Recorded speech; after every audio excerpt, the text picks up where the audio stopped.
Hello बच्चों, आइए इस प्रश्न को देखते हैं। दिया गया चित्र आलू के उस पौधे को दर्शाता है जिससे आलू के नए कंदों या ट्यूबर्स का निर्माण हो रहा है। इस समय पर अधिकांश भोजन द्वारा कौन सा मार्ग तय किया जाएगा? विकल्प ए 1 4 2 3, विकल्प बी 1 4 5 6, विकल्प सी 6 5 2 3 या विकल्प डी 6 5 4 1।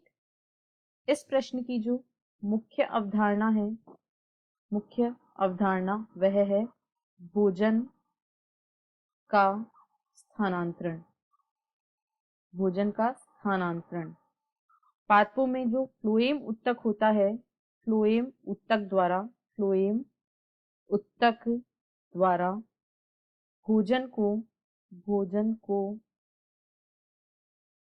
स्रोत यानी कि पत्तियों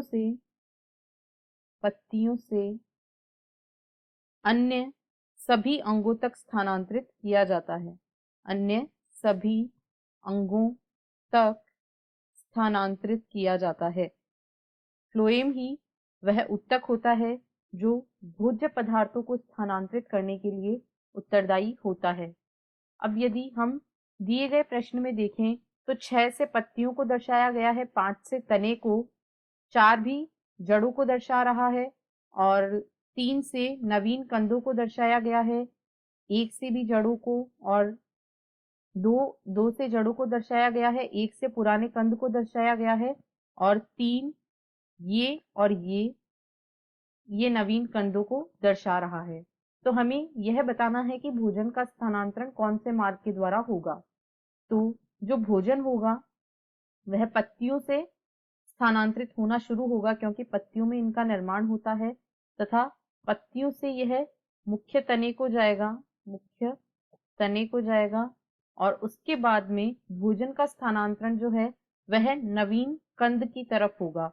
भोजन को पुराने कंद की ओर स्थानांतरित नहीं किया जाएगा, पुराने कंद को स्थानांतरित नहीं किया जाएगा क्योंकि इसके पास पहले से ही पर्याप्त भंडार है, पर्याप्त भोजन भंडार है या पर्याप्त भोजन है।